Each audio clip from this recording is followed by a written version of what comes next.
Hi, my name is Rachel Cranston from Embody Physical Therapy and Yoga, and I'm here to show you 3 top poses for sciatica. So, we're going to lie down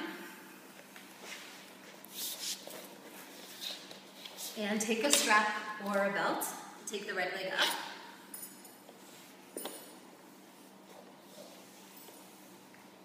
Good. So typically, for people with sciatica, they have tight hamstrings. So I want to make sure that the knee doesn't bend too much. So in order to be able to straighten the leg, I'll need to move the leg away from the head and then contract the quadriceps, straightening the leg. Good. So make sure the leg is nice and straight. With the bottom leg, make sure to press out through the bottom heel. So the bottom leg is active and the toes and the knee point straight up towards the sky. Now, instead of doing this traditional pose, which is called Supta Parangusthasana, we're going to add something that's specific for the sciatic nerve, and it's called flossing, which will create some mobility for the nerve. So we're going to have him point his toes and flex his toes in the pose. Point and flex, point and flex. And we want to hold here for about 30 seconds. Good, point and flex. And we'll switch sides. We'll take the left leg up. Good job.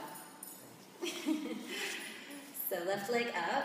Again, make sure that the knee doesn't bend. So straighten the leg, moving the leg away from the head.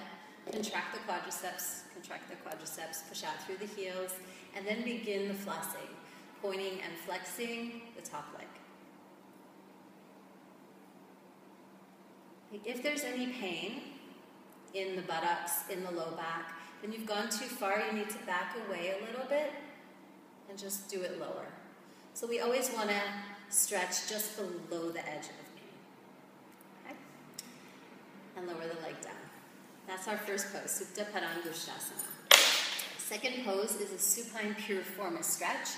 It's really important to stretch the piriformis since it crosses over the sciatic nerve. So we'll bend both the knees, place the feet on the floor, cross the right ankle over the left knee, and then reach the hands through and reach for the back of the left thigh. Good. Pull that leg in.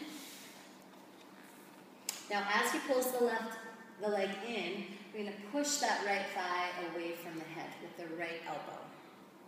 So this left thigh is moving towards the body while the right thigh moves away from the body. And you should feel the stretch deep in the buttock area. It's going to stretch a muscle called the piriformis, like I mentioned. And when that muscle is stretched, there's less pressure on the sciatic nerve. And then switch sides. Crossing the left ankle over the right knee, reach behind, pull the right thigh in, push the left thigh away, and hold here. You want to invite your breath into the area where the piriformis is, so that as you breathe, you're feeling the muscle expand. And as you exhale, allow the muscle to stretch out and release. Good. And then we'll relax. That's our pose number 2, the supine piriformis stretch. Pose number 3 is the modified downward facing dog. So we're going to come up to standing, place the hands on the wall. All right. Good. So Ari's going to place his hands on the wall, about waist height, and then walk back. Make sure the feet are directly underneath the hips, and then straighten out the spine. So we want to come to about a 90-90 angle. So the feet are a little too far forward, just walk them back a little bit so they're directly underneath the hips. Good. Now if he straightens his legs, what might happen is the back might round. So just round your back for me. That was what not to do. So if he rounds his back when the legs are straight, I'm going to have him bend his knees and then lengthen the spine. Okay, so if there's any pain at all or stretching, just bend the knees as much as you need so that you can get a nice long spine, normal lumbar curve. And then as you press your hands into the wall, take the thighs back. So you want to feel a sense of traction in the spine. If this is easy, then you can fully straighten the legs and take the thighs back. Hold for about 30 seconds as well, or about 5 or 6 deep breaths. And then he's going to bend the knees, Walk the feet forward and come back up to standing. Those are your 3 poses for sciatica.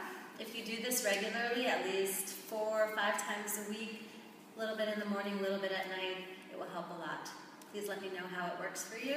I'm Rachel from Embody Physical Therapy and Yoga, and you can find my clinic in San Diego on the website Embody, EMBODY, physicaltherapy.com.